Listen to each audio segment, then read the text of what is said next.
Class start करेंगे MCQ question से ही, ठीक है। कुछ कुछ एमसीक्यू क्वेश्चन सॉल्व करते हुए चलेंगे।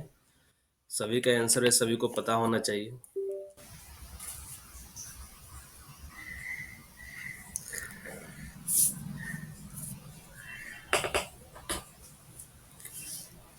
43 नंबर क्वेश्चन में देखो क्या इसका आंसर होगा, सभी लोग बताते चलना, स्पीड में थोड़ा चलना, ठीक है। Blackdamp contains varying proportion of, blackdamp में क्या क्या होता है? CO2 CO नहीं होता है, CO2 H2 भी नहीं होता है, CO2 CH4 भी नहीं होता है,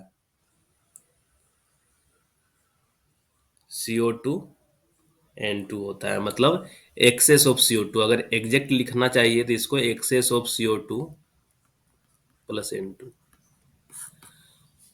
42, बूस्टर फैन का जो डिफिनेशन दिया हुआ है, तो बूस्टर फैन क्या होता है? Booster fan means a mechanical ventilator used below ground. Question आता है कि बूस्टर फैन कहाँ यूज करते हैं, पहला क्वेश्चन यही रहता है कि तो बूस्टर फैन हम लोग अंडरग्राउंड में यूज करते हैं, सरफेस में बूस्टर फैन को यूज नहीं करते हैं, सरफेस में बूस्टर फैन को यूज नहीं करते हैं, ठीक है। तो बूस्टर फैन क्या है? वो फेस को, किसी भी डिस्ट्रिक्ट का किसी फेस को वेंटिलेट करने के लिए ऑक्सिलरी फैन है, इसके लिए ऑक्सिलरी फैन है, ठीक है। अगर पूरा माइंस का ही हवा का क्वांटिटी हम लोग को बढ़ाना है ना, तो उसके लिए बूस्टर फैन यूज करते हैं। तो बहुत ही ज्यादा इंपॉर्टेंट क्वेश्चन है वेंटिलेशन से, ठीक है। Option B, both of the above नहीं, नन ऑफ द अबव भी नहीं, ये जो था इसका ऑक्सिलरी फैन हो गया। फायर डैम जो है वो लार्जली किससे मिलके बना होता है? फायर डैम में मेनली क्या होता है? नाइट्रोजन नहीं होता है, कार्बन मोनोऑक्साइड नहीं होता है, कार्बन डाइऑक्साइड नहीं होता है, क्या होता है? मीथेन होता है।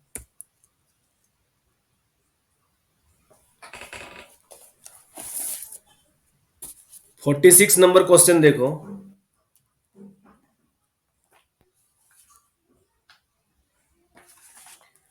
46 नंबर क्वेश्चन में क्या है कि किसको चीफ हार्मफुल गैस नहीं माना जाता है, ठीक है। कौन सा गैस को?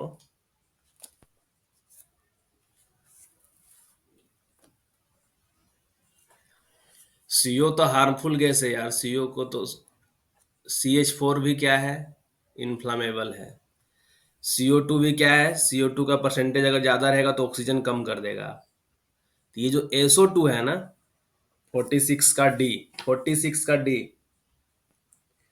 जो सल्फर डाइऑक्साइड है, उसको हार्मफुल गैस उतना नहीं माना जाता है। तो इसका आंसर डी है, ध्यान रखो, डी डी, ठीक है। ये अच्छा क्वेश्चन है, ये जो क्वेश्चन का गिनती आता है ना, अच्छा क्वेश्चन में आता है। अगर लड़का पढ़ के नहीं जाएगा इसके बारे में तो लड़का गलत मार के आएगा, लड़का लोग को लगेगा CO2 हो सकता है, ठीक है। 47 नंबर क्वेश्चन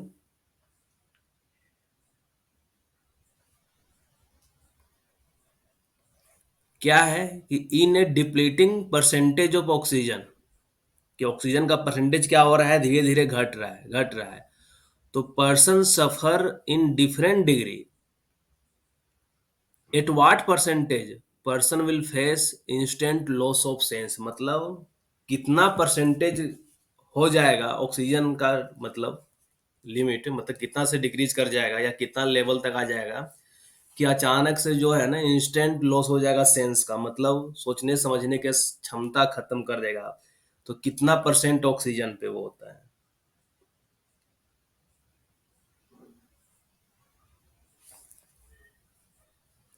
7% पे, ठीक है। 47 का ऑप्शन डी, 7%। ये क्वेश्चन इंपॉर्टेंट क्वेश्चन है, बहुत सारा एग्जाम में, जब हम लोग सेल वगैरह का एग्जाम देते थे ना, तो वो सब के एग्जाम में आया हुआ था ये क्वेश्चन। तो 47 का डी को ध्यान रखना है।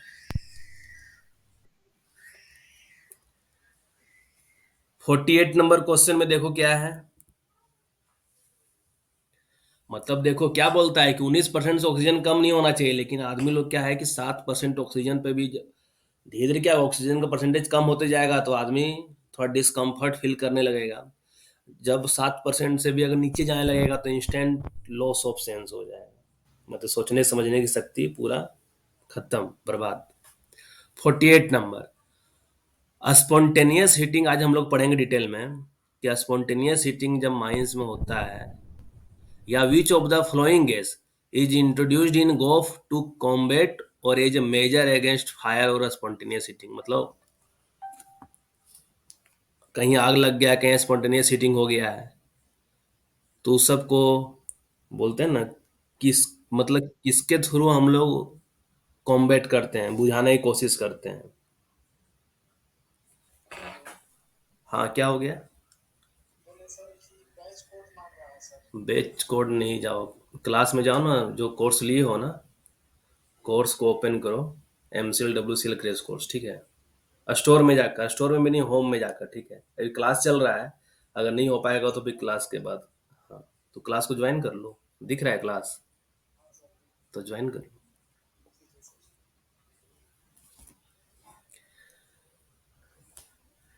तो विच ऑफ द फॉलोइंग गैस है, तो इनर्टाइजेशन, ठीक है, ये आता है यहाँ पे इनर्टाइजेशन मिस, जिसमें N2, झरिया वगैरह में इस चीज प्रैक्टिस किया गया है, विदेश में भी प्रैक्टिस किया गया है। तो इनर्टाइजेशन जो वर्ड भी आता है ना, यहाँ से रिलेटेड इनर्टाइजेशन वाला वर्ड आता है। तो नाइट्रोजन का यूज किया जाता है, ठीक है। इसका आंसर N2 होगा। 37 नंबर क्वेश्चन क्या बोल रहा है कि why more than one auxiliary fan is not used in one ventilating district. कि मतलब एक वेंटिलेटिंग डिस्ट्रिक्ट है, उसमें एक से ज्यादा ऑक्सिलरी फैन यूज क्यों नहीं करते हैं, ठीक है। तो क्या उसका रीजन हो सकता है? It affects the air quality being circulated, chances of electrostatic sparking, deposit of dust on the fan moving past, और it circulates air containing dust and noxious gases. इसका क्या आंसर होगा 37 का? इसका आंसर ए होना चाहिए। मतलब क्या है कि अगर एक डिस्ट्रिक्ट में है ना, जैसे मान लो कोई एक फेस है इस तरीके से, बहुत बार तो हम लोग दो यूज करते हैं fan, forcing fan, exhaust fan. मान लो कहीं एक फैन यहाँ यूज कर दिए हैं, और ये फेस से इधर गैलरी है, मान लो एक फैन यहाँ पे यूज कर दिए, तो ऑक्सिलरी फैन यूज करने से क्या होगा? मान लो ये फोर्सिंग फैन है, ये दे रहा है और ये खींच रहा है।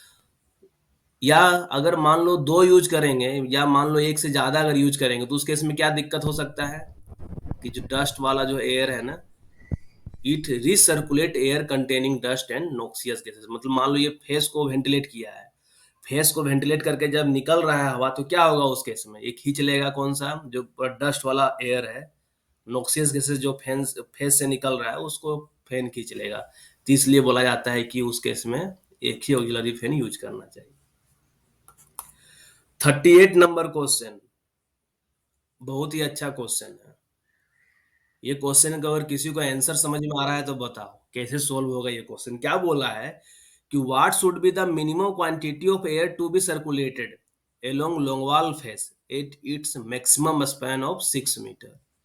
मतलब लॉन्गवाल फेस का जो मैक्सिमम स्पैन है वो 6 मीटर का है, और 2.3 मीटर का, 5 मीटर का थिक सीम है, और गैसी सीम ऑफ सेकेंड डिग्री है। ये क्या है? गैसी सीम ऑफ सेकेंड डिग्री है। तो ये क्वेश्चन कैसे बनेगा, पहले ये देखो। जो हम लोग पढ़े थे कि एयर वेलोसिटी क्या होगा, याद यार आ रहा है? रेगुलेशन नंबर 160 में एयर वेलोसिटी के बारे में हम लोग पढ़े थे, 15, 30, 60, 25, 45, 75 और एक 30 था। ये first second third degree, first degree second degree, और ये थर्ड डिग्री केस में था। तो यहाँ पे क्या बोला है? सेकेंड डिग्री का मैक्सिमम स्पेन ऑफ लॉन्गवाल फेस, मतलब ये 60 मीटर पर मिनट। एक कंडीशन हुआ 60 मीटर पर मिनट, ये वेलोसिटी हो गया। तो हम लोग क्वांटिटी कैसे निकालेंगे? एरिया से मल्टीप्लाई कर देंगे, तो एरिया क्या हो जाएगा? 6 × 2.5। तो ये यहाँ से कितना आएगा कट उठ के? 25 छक 150, 900। ये 900 क्यूबिक मीटर पर मिनट आ गया। ठीक है, तो वही आंसर ही है ये वही आंसर ही है, 900 क्यूबिक मीटर पर मिनट। समझ में आया ये क्वेश्चन कैसा है? बहुत ही बेसिक क्वेश्चन है, लेकिन ये यूज कर लिया है कॉन्सेप्ट कहाँ का, रेगुलेशन नंबर 160 में दिया हुआ है कि एयर का स्पीड डिफरेंट प्लेस पे क्या होगा। तो इस टाइप का क्वेश्चन है, इजी क्वेश्चन है, लेकिन हमको नहीं लगता है कि सब एग्जाम में देगा क्वेश्चन। ठीक है, 39 नंबर क्वेश्चन देखो, दो से तो इजीली सोल्व कर लोगे। यहाँ पे भी क्या दिया हुआ है कि देखो कि 120 आदमी काम कर रहा है लार्जेस्ट शिफ्ट में, और 360 टन प्रोडक्शन हो रहा है एक दिन में, और कहाँ पे दिया हुआ है, सेकेंड डिग्री गैसीय में, along the last ventilation connection in the gaseous seam of second degree। तो ये तीन चीज, ये 6 मीटर यहाँ नहीं दिया हुआ, ये 6 मीटर दिया हुआ ना, ये 2.5 मीटर दिया हुआ, तो वहां से 6 लिए हैं। तो यहां पे क्या हो जाएगा, तीन केस है, यहाँ पे तीन केस बन रहा है। एक तो दो केस कहां से बनता है, रेगुलेशन नंबर 153 से बन गया, और एक केस बन गया 160 नंबर रेगुलेशन से।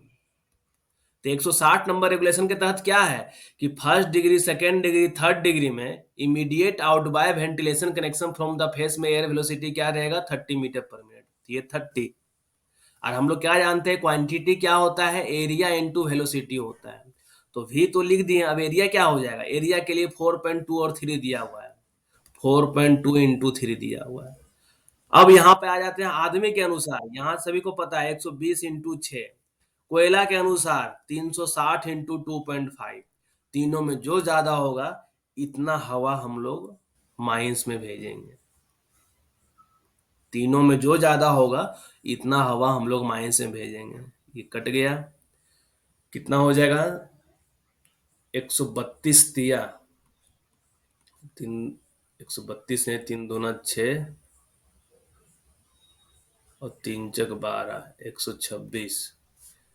तो ये 378 यहाँ से आ रहा है, यहाँ से 720 आ रहा है, और यहाँ से 36 इंटू 25, 360, 360 और 180, जीरो, तीन तीन छः, एक सात, दोनों, यहाँ से भी 900। तो तीनों में ज्यादा कौन सा है, 900 वाला।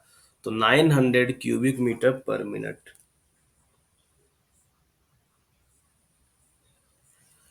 तो ये क्वेश्चन देखो, ये तीन तीन एक क्वेश्चन में है ना, तीन तीन मतलब क्या बोलो, स्टैंडर्ड ऑफ वेंटिलेशन का भी कॉन्सेप्ट लग रहा है, और एक कॉन्सेप्ट उधर का भी लग रहा है। तो ये सब थोड़ा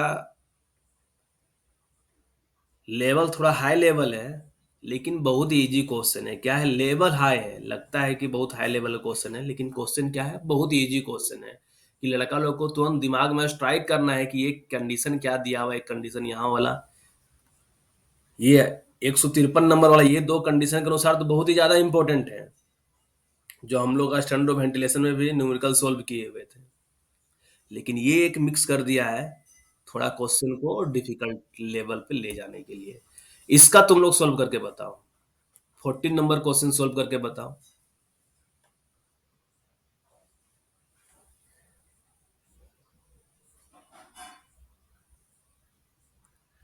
ठीक है, ये 40 नंबर क्वेश्चन से डाउट सोल्व हो जाएगा। देखो हम लोग क्या जानते हैं, जो रेगुलेशन नंबर 160 है ना, जहां पे हम एयर स्पीड सभी को रटवाए हुए हैं कि first degree, second degree, third degree, अगर immediate outbye ventilation connection from the face बोलता है तो 30 मीटर पर मिनट से कम नहीं होना चाहिए। फर्स्ट डिग्री और सेकेंड डिग्री में 7.5 मीटर की दूरी पे 4.5, और मैक्सिमम स्पेन ऑफ लॉन्गवाल फेस पे 15, 30, 60, और थर्ड डिग्री केस में 25, 45, 75। बस यही है। तो यहाँ पे क्या बोला है कि what should be the minimum quantity of air to be circulated along a longwall face at its maximum speed of 7.5 metre for a 3 metre thick gassy seam of 30 degree.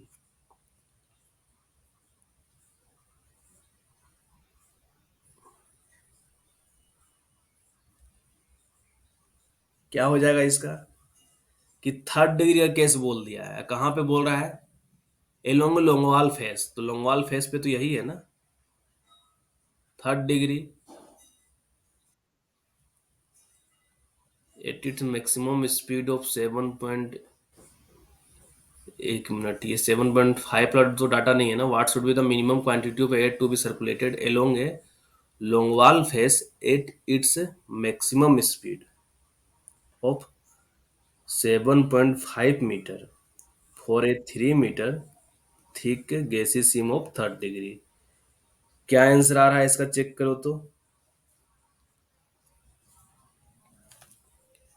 7.5 into 3, ये कितना हो रहा है, 3 × 5 = 15, 3 × 7 = 21, 22.5। और इसको कितना से मल्टीप्लाई कर दोगे, और इसको जब मल्टीप्लाई कर दो, क्योंकि मैक्सिमम लॉन्गवाल फेज की बात कर रहा है, तो लॉन्गवाल फेज से 75 क्यूबिक मीटर मतलब 75 मीटर पर मिनट की हवा स्पीड से भेजेंगे, 75 मीटर पर मिनट। तो इसको मल्टीप्लाई कर दो, यही आंसर आना चाहिए, मतलब ऑप्शन नंबर सी आना चाहिए।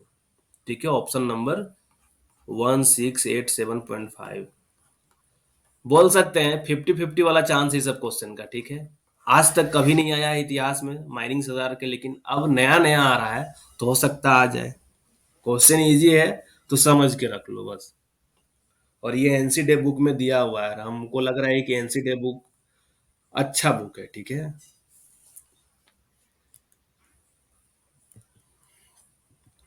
ठीक है, 14 नंबर क्वेश्चन क्लियर हो गया। अब आगे बढ़ रहे हैं हम लोग। कल का क्वेश्चन है ये, हम कल बताए हुए थे, लेकिन डिस्कस किए हुए थे क्लास में, एमसीक्यू सोल्व नहीं किए थे। क्या है कि अगर fire takes place in the downcast shaft है, एक ये डाउनकास्ट शाफ्ट है जिससे हवा नीचे जा रहा है, एक अपकास्ट शाफ्ट है जिससे हवा ऊपर आ रहा है। अब क्या है कि if fire takes place in downcast shaft और in the vicinity of the main intake airway, मतलब डाउनकास्ट शाफ्ट में अगर कहीं आग लग जा रहा है, या मेन इनटेक एयरवे के आसपास में कहीं आग लग जा रहा है, तो रिवर्सल करना, वेंटिलेशन सिस्टम का पूरा रिवर्सल करना क्यों एडवांटेजेस होता है, क्यों? बताओ इसका आंसर सभी लोग पढ़कर।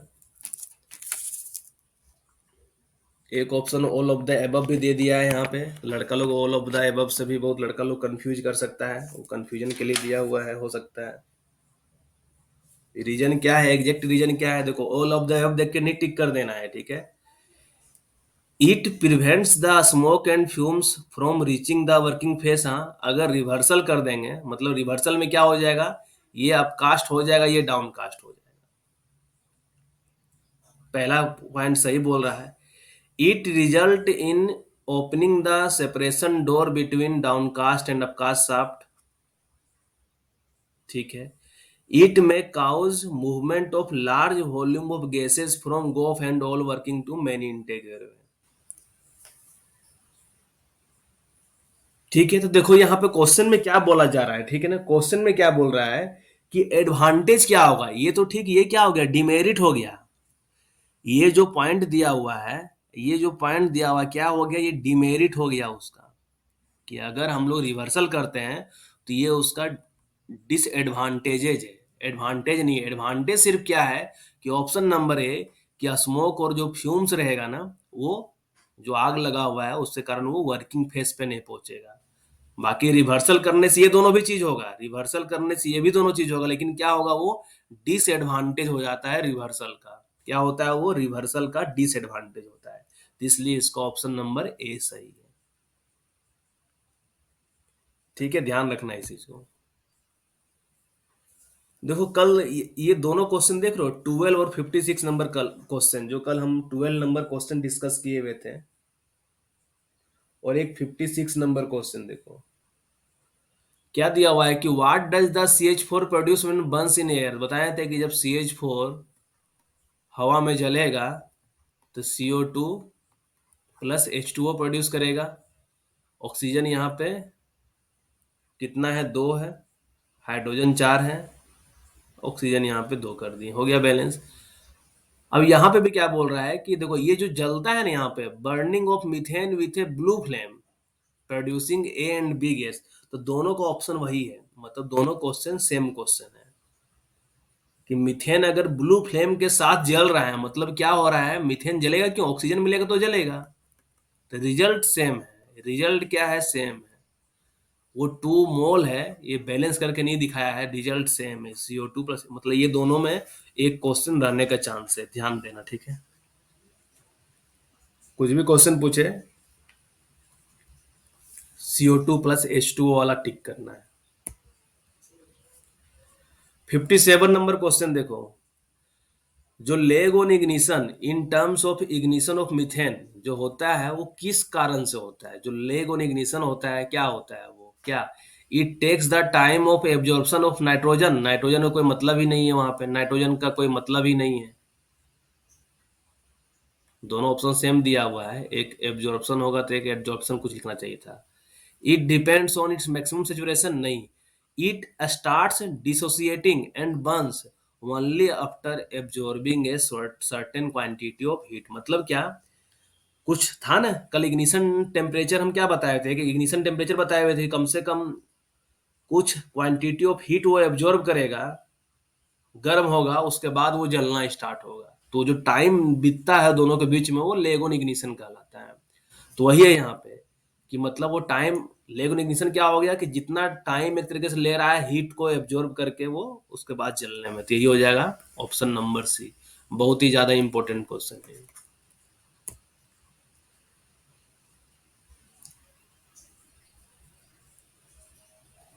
ये आज पढ़ेंगे हम लोग, CO2 इज ट्रीटेड एज, वे सुन लो कि CO2 जो होता है वो एक्सटिंग्विशर सभी के लिए बेस्ट है, ठीक है, class A, class B, class C जो भी है। लेकिन ये क्वेश्चन जानते हो, ये क्वेश्चन फर्स्ट क्लास में भी आ रहा है, सेकेंड क्लास में भी DGMS के एग्जाम में आया हुआ है। लेकिन जो ऑप्शन लिया हुआ है ना एग्जाम में, जो ऑप्शन लिया हुआ है वो ऑप्शन सी लिया हुआ है, ये ध्यान देना। क्योंकि लड़का लोग को लगता है क्या कि CO2 is treated as best extinguisher, वो क्लास ए फायर में भी यूज कर सकते हैं, बी के लिए भी, सी के लिए भी। तो ऑल फायर हो गया, मतलब यहाँ पे क्या हो गया, पूछ रहा है किसके लिए बेस्ट है, बेस्ट तो बेस्ट हो गया सॉलिड लिक्विड गैस, गैस वाला जो फायर होता है ना, LPG ब्यूटेन प्रोपेन वगैरह में जो फायर होगा तो वो, तो क्लास सी फायर के लिए। बहुत ही ज्यादा इंपॉर्टेंट क्वेश्चन है। और ये जो फोम टाइप एक्सटिंग्विशर जो होता है is not permitted to dealing with class C fire, मतलब जो फोम टाइप एक्सटिंग्विशर होता है वो सी टाइप फायर में नहीं बोलता है यूज करने के लिए, क्योंकि foam is a good conductor of electricity, foam is inflammable, foam produces toxic chemicals।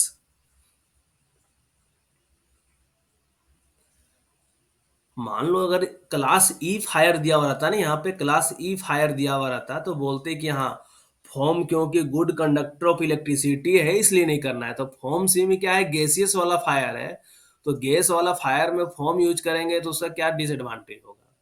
ये ऑप्शन जो है foam is good conductor of electricity है ना, ये ऑप्शन तो गड़बड़ वाला ऑप्शन दिया हुआ है। या तो इस क्वेश्चन में ये होना चाहिए कि फोम जो है ना ई टाइप वाले फायर में यूज नहीं करते हैं, क्योंकि foam is a good conductor of electricity होता है। अब बाकी इसके बारे में डिटेल हम लोग पढ़ेंगे, ठीक है।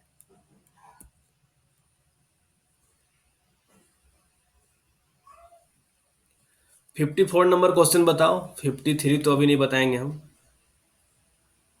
54 नंबर क्वेश्चन बता दो क्या है, कि विच of the following percentage of methane is not explosive. तो मीथेन का एक्सप्लोसिविटी का लिमिट क्या है, 5.4 टू 14.8। तो जो डाटा ये दोनों के बीच वाला दिया हुआ है वो सही है, बाकी जो डाटा दिया हुआ है वो गलत होगा। तो क्या हो जाएगा, 5.1 to 8। तो हम बताए थे कि 5 से 15 भी बहुत बार ले लिया है, तो कोई दिक्कत नहीं है। देखो 5 से 8 ये रेंज में आ रहा है, 12 से 15 ये रेंज में आ रहा है, 8 ये मतलब 8.1 to 12 ये रेंज में आ रहा है। ये अप टू 5 वाला जो कंडीशन है ये नॉट एक्सप्लोसिव नेचर का है।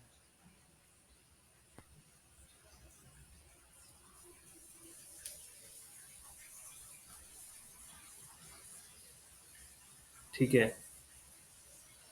और 53 का अगर क्वेश्चन पूछेंगे कि माइंस में H2S का फॉर्मेशन, हाइड्रोजन सल्फाइड का फॉर्मेशन किस एक्टिविटी से नहीं होगा, तो ये जो कोल्ड डस्ट स्प्रेड करेंगे ना, स्प्रेडिंग ऑफ कोल्ड डस्ट, इसका H2S से कोई लेना देना नहीं है।